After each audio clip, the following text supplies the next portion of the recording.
ሊደንቃችሁ ይችላል አቃለው ከዛ ፕራንክ በኋላ እንዴት ደስተኛ ሆና እንዲ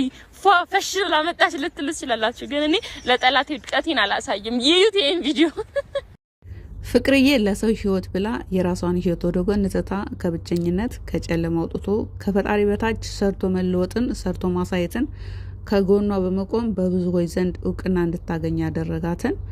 ሙስሊም ወንድማችንን ወደ ጎን ትታው ነበር ይሄው ዛሬ ጊዜና ሰዓቱ ደርሶ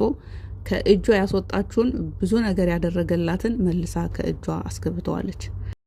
ክርክሩን ትተናል ከወደደን ጋር እንዘልቃለን ለታመነልን እንታመናለን ላከበረን ለኛ መልካም ውለታ አለዋለልን ምላሻችን ደግነት ነው ታይቶ ተሰምቶ በማይጠገበው ጨዋነቷ ያለምንም እርዳታ ከሰው እኩል መሆን እንደሚቻል በስራ በተግባር ያሳየችን ለብዙ በፍቅር ተጎተው ቤት ለተደበቁ እህቶች ምሳሌ የሆነች ልጅ ፍቅር ትባላለች ምንም እንኳን የተለያየ እምነት ተከታይ ቢሆንም ያ ሁሉ ነገር አልፎ ዛሬ ሰላም ወርዶ በፍቅር ስለመጣችሁ ደስ ብሎኛል